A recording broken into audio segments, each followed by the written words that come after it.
हमारे चैनल तबलीग टीवी को ज़रूर सब्सक्राइब करें और नई अपडेट्स के लिए घंटी के बटन को ज़रूर दबाएं। क्या कहना? अच्छा भाई, मुशरिकीन ये भी किया करते थे कि अपनी औलाद को पैदा होने के बाद गुर्बत के खौफ से कत्ल कर देते थे कि इसको खिलाएंगे कहाँ से। अल्लाह ने फरमाया क़द ख़सिरल्लज़ीन क़तलू औलादहुम, तबाह हो गए वो लोग जिन्होंने अपनी औलाद को कत्ल कर दिया। और कुरान ने दूसरे मकाम पे कहा ला तक़्तुलू औलादकुम ख़श्यत इमलाक, गुर्बत के खौफ से अपनी औलाद को कत्ल मत करो। नहनु नरज़ुक़ुकुम व इय्याहुम, तुम्हें भी हम रिज़्क़ देंगे और इनको भी। तो हर चीज़ में यहूदियों की तरह कैलकुलेशन करना जायज़ नहीं है। और उलमा ने इस आयत की तफसीर में लिखा है कि जो ख़वातीन प्रेगनेंसी में हमल को गिरा देती हैं इस खौफ से कि ख़र्चे कहाँ से पूरे होंगे, रिस्क में सिर्फ खाना पीना दाखिल नहीं है। भाई मेरे 2 बच्चे हो गए, अभी स्कूल की फ़ीसें इतनी जा रही हैं, इतने डॉक्टरों का ख़र्चा है, तीसरा हो गया तो कहाँ से खिलाएंगे, भाई सिर्फ रोटी की ज़रूरत थोड़ी है। तो इस खौफ से भी हमल गिराना इस आयत की रोशनी में क्या है? हराम है, क्योंकि अल्लाह कह रहा है हम रिस्क देंगे, तो इसमें सब कुछ दाखिल है। आप कह सकते हो फलां के यहाँ तो स्कूल की फ़ीस के पैसे नहीं है, फलां के यहाँ तो स्कूल की फ़ीसें नहीं उठा पा रहा वो, तो अल्लाह तो कह रहे हैं मैं सबको रिस्क दूंगा। तो बात यह है कि आपने हर एक के हक़ में स्कूल जाना ये ज़रूरी नहीं है। आपने ये अपनी तरफ से फ़र्ज़ कर लिया है कि हर बच्चे के लिए स्कूल में पढ़ना बहुत ज़रूरी है, इंतज़ाम करना चाहिए गवर्नमेंट को। लेकिन अगर किसी बच्चे के पास स्कूल के पैसे नहीं हैं तो इसका मतलब है कि अल्लाह की नज़र में इसके लिए ये ज़रूरी है ही नहीं। जब स्कूल नहीं थे तो क्या लोग इंसान नहीं पैदा होते थे क्या? हमने बड़े बड़े उलमा को देखा है जो स्कूल में एक दिन नहीं पढ़े हैं और आज पूरी दुनिया को उन्होंने घुमाया हुआ है, ठीक है ना। पूरी दुनिया उनकी तालीम से मुतासिर हो रही है। और बहुत से ऐसे देखें जो स्कूल गए लेकिन स्कूल का पढ़ा हुआ उनके किसी काम नहीं आया, वो किसी और फील्ड को उन्होंने इख्तियार किया। हमारे अपने रिश्तेदार हैं, स्कूल गए, एजुकेशन हासिल की, लेकिन लगे किस में? कारोबार में। वो स्कूल का पढ़ा हुआ उनके लिए उनके काम नहीं आया। आप कह सकते हैं वो बिजनेस में जो गए तो उन्होंने कुछ स्कूल में कुछ कैलकुलेशन सीखी तो होगी, ऐसा नहीं है। हमने ऐसे लोग भी देखे एक दिन भी स्कूल नहीं गए, कैलकुलेशन उनको सारी आती है, बिजनेस कर करके वो इंग्लिश भी सीख गए अंग्रेज़ों में उठ बैठ के, और उनको कैलकुलेशन भी आ गई है। तो आपको मैं स्कूल जाने से मना नहीं कर रहा, स्कूल की अहमियत का इनकार नहीं कर रहा। आपकी जेब में पैसे हैं, जितने हैं उस हिसाब से आप बच्चे को एजुकेशन दें। नहीं है तो आप समझ लें मेरे लिए स्कूल पढ़ाना अपने बच्चे को ज़रूरी है ही नहीं, क्योंकि ज़रूरी खर्चों ने अल्लाह का जब वादा किया, जब नहीं दे रहे ये ज़रूरी नहीं है। तो कुछ चीज़ें हमने बिला वजह दिमाग में मुसल्लत करके डिप्रेशन में गए हुए हैं। परेशान होते हैं लोग, यार इतने वो स्कूल, इतने हज़ार उसकी कन्वेंस के पैसे, इतने हज़ार उसके पैसे, इतने, तो छोड़ो, दिमाग से निकाल दो ये चीज़ें। तो औलाद रोकना इस नीयत से कि मैं खर्चे कहाँ से पूरे करूँगा, ये इस्लाम में जायज़ नहीं है। जितने बच्चे अल्लाह दे रहा है, वसाइल दे रहा है अल्लाह ताला, उस हिसाब से अपने वसाइल को देखकर आप उनको एजुकेशन भी दें, सबसे पहले तो खाने पे फोकस करें। सेहतमंद आदमी जो अनपढ़ हो उस जाहिल से अच्छा है जो बीमार हो। समझ रहे हैं ना? जो आदमी बीमार है, सॉरी, जो बीमार एजुकेटेड है उससे वो जाहिल अच्छा है जिसकी सेहत क्या है? बोलो भाई, अच्छी है। वो सेहतमंद जहालत के बावजूद ज्यादा काम कर सकता है। तो पहले फोकस किसको करना चाहिए? सेहत को। तो बच्चों को खिलाने को फोकस करें, जितनी आमदन है पहले खिलाएं। जब मुस्टंडा बन जाए खा खा के, फिर बोले अब पढ़ भी लिया कर भाई तू बैठ के, फिर पढ़ाई में लगाएं। और पढ़ ले, अच्छी बात है। नहीं पढ़े, ना पढ़ने की 2 वजहें। एक ये कि आपके पास स्कूल के पैसे नहीं है, एक वजह है कि उसका दिल नहीं लगता पढ़ाई में। बहुत से मैं जानता हूँ करोड़पति लोग हैं, स्कूल पढ़ा रहे हैं, बच्चा पढ़ ही नहीं रहा, टेंशन में आते हमारा बच्चा पढ़ के नहीं दे रहा। मैं कहता हूँ कि बिल्कुल टेंशन की बात नहीं है, ये कोई बड़ा आदमी बनेगा इंशाअल्लाह। क्योंकि मैंने बड़े बड़े अनपढ़ लोगों को बहुत ऊंचे मकामात तय करते हुए अपने रिश्तेदारों में देखा है।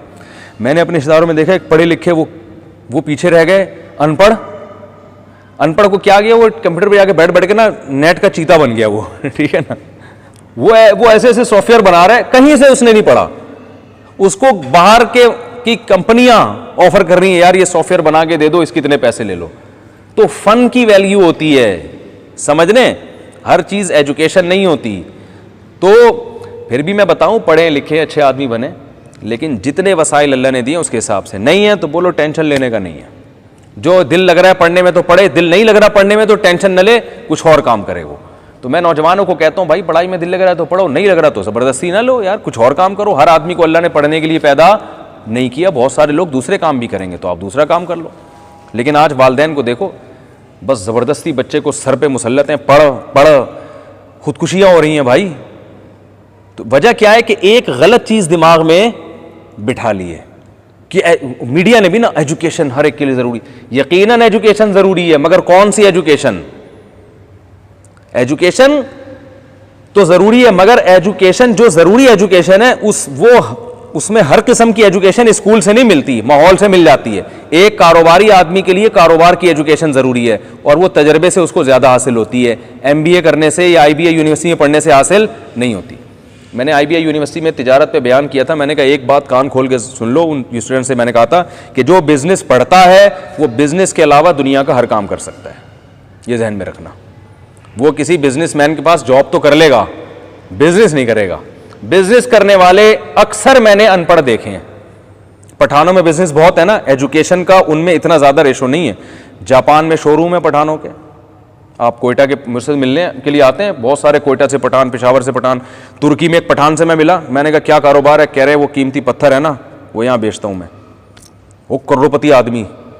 मैंने कहा एजुकेशन? कह रहे हो स्कूल क्या होता है भाई? स्कूल क्या होता है? अच्छा वो जो सुबह सुबह बच्चे बैग लटका के जाते हैं, कह रहे अल्हम्दुलिल्लाह वो हमने नहीं पढ़ा।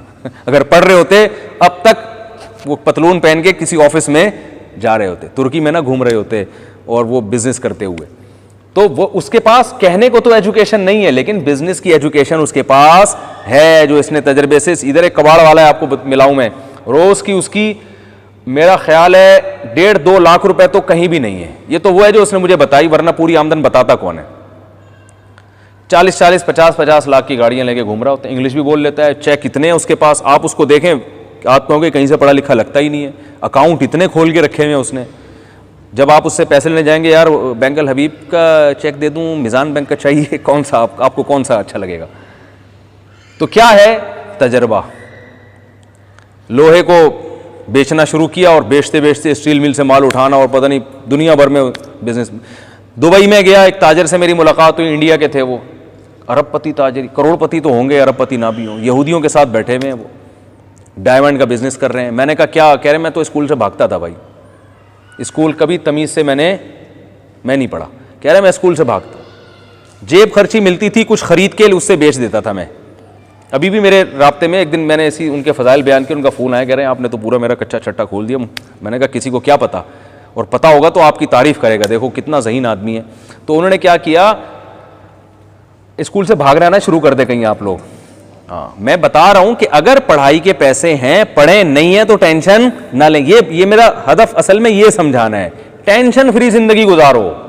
असल मकसद ये, किसी एक चीज पर कामयाबी मौकूफ नहीं है कि ये जो है ना, जो जिस तरह से ये बड़ा आदमी बना है तो मैंने भी इसी तरीके से बनना है, ऐसा नहीं होता भाई।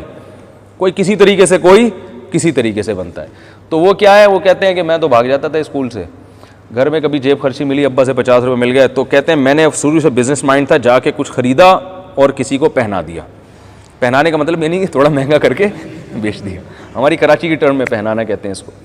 होते होते होते होते अल्लाह ने बड़ा तजर्बा दे दिया। तजर्बे में ये भी कि कई दफ़ा लोग पैसे लेके भाग गए, जितना कमाया था सारा डूब गया, ज़ीरो पे आके खड़े हो गए। लेकिन एक्सपीरियंस बढ़ता जा रहा है। दुबई आ गए, बैंक में जॉब अब्बा ने लगा दी। कह रहे हम बैंक में भी कुछ नहीं करते थे, काम से भेजा जाता था दुबई की मार्केटों में, तो वहाँ देखते थे ताजर कर क्या रहे हैं, मार्केट में चल क्या रहा है। कुछ दिनों में बैंक वालों ने छुट्टी कर दी, निकल गए यहाँ से, ठीक है ना। तो अच्छा किया छुट्टी की, वरना वहीं क्या करते रहते, वो मक्खन और ग्रीस का बेहतरीन बिजनेस होता। अब आप खुद समझ लें, मक्खन लगाते रहते हैं ना बैठ के। तो फिर बेयारो मददगार हो गए, फिर बिलाखिर दिमाग चलाते चलाते चलाते चलाते ऊद का बिजनेस, फिर डायमंड का बिजनेस। अल्लाह ने ऐसा भी डायमंड, यानी ये एकदम से नहीं आ गए कि आप कहेंगे कल से मैं भी क्या कर रहा हूँ, डायमंड का बिजनेस शुरू कर रहा हूँ। तो ये सारी कथा मैं इसलिए आपको सुना रहा हूँ, ये बताने के लिए कि जो वालिदैन ने अपने दिमाग में एक चीज़ मुसल्लत कर ली है ना कि स्कूल की फ़ीसें हैं नहीं, अब ज़कातें मांग रहे हैं लोगों से, बच्चों को पढ़ाना है और नहीं पढ़ रहा तो टेंशन में जा रहे हैं, हाय मेरा बच्चा तो किसी काम का नहीं। भाई टेंशन ना लो, अल्लाह ने काम का बनाना हुआ तो अनपढ़ होके बहुत आगे निकल जाएगा, सदर मुमलिकत बन जाएगा। पाकिस्तान में तो ये ऑप्शन भी है कि आप सदर भी बन सकते हैं, वज़ीर आज़म भी बन सकते हैं। आप PhD नहीं है लेकिन आप PhD डॉक्टर बन सकते हैं, ये तो खास तौर पे पाकिस्तान वालों के लिए सहूलत है। कितने डॉक्टर्स हैं जिनकी सर्टिफिकेट ही नहीं। आप मुफ्ती बन सकते हैं, मुफ्ती से बड़ा तो मेरा ख्याल है कोई ओहदा नहीं होता ना, पैगंबरों के वारिस। आप इंजीनियर होके मुफ्ती बन सकते हैं, ठीक है ना। यानी इतनी बड़ी सहूलत पाकिस्तान में जब आपके पास है तो और क्या चाहिए भाई। क्या आपने बाकायदा इल्म हासिल नहीं किया तो आप इंजीनियर होके भी मुफ्ती बन सकते हैं, आप डॉक्टर होके मुफस्सिर कुरान बन सकते हैं। मेरी इससे मुराद डॉक्टर इसरार अहमद नहीं है, ये याद, वो तो उलमा से उन्होंने सीखा बाकायदा, और वो बार बार कहते थे मैं आलिम नहीं हूं, तो उन्होंने उलमा ही की तफसीरों को आगे क्या किया है, डिलीवर किया है। तो उनका ये दावा नहीं था। लेकिन आज बहुत से लोग दावा करते हैं कि हम क्या हैं, मुहक्किक हैं, सही है ना, हालांकि वो मुहक्किक नहीं होते। तो आप जो है ना पाकिस्तान में कोई सर्टिफिकेट नहीं है तो आप क्लिनिक खोल सकते हैं, आप लोगों का इलाज कर सकते हैं। आपके पास हिकमत का डिग्री नहीं है, आप हकीम बेहतरीन, सबसे बेहतरीन हकीम वो है जिसको हिकमत के अलावा सब कुछ आता है। लिहाजा वो बहुत बड़ी बड़ी बैठ के छोड़ेगा तो इसलिए उसकी दुकान क्या चलेगी ज्यादा। जो समझदार हकीम होते हैं वो लंबी लंबी छोड़ते नहीं हैं, तो उनके पास रश ही नहीं होता। तो जो आप यूट्यूब पे देख लेना, मेरे पास फोन आते हैं, पता है मैं हकीम नहीं हूं लेकिन मेरा यूट्यूब पे हिकमत का बड़ा जबरदस्त चैनल चल रहा है, हजरत मुझे गुनाह तो नहीं मिलेगा। मैं कहता हूं अबे भाई जब तू हकीम नहीं है, टमाटर के फजाइल और कद्दू के फजाइल, कुछ फजाइल नेट से उतारे, गूगल से पूछे, कुछ अपनी तरफ से डाल के मार्केट में चला दिए, तो चल रहा है आजकल। तो जब ये सब कुछ पाकिस्तान में चल रहा है तो भाई फिर तालीम, हमें तो खास तौर पे इतना परेशान होने की जरूरत नहीं है। तो हल्के राह करें, बच्चा पढ़ लिख ले, अच्छी बात है, नहीं दिल लग रहा कोई बात नहीं बेटा, जिस काम में दिल लग रहा है वो बता दें। हाँ ये है कि गलत कामों में ना, कि चर्च पीने में दिल कर रहा है तो वो आपको चर्च पिला दें। तो अल्लाह का शुक्र है मैं इस मामले में अपने बच्चों की टेंशन बिल्कुल नहीं लेता। मेरे अल्लाह का शुक्र है बहुत बच्चे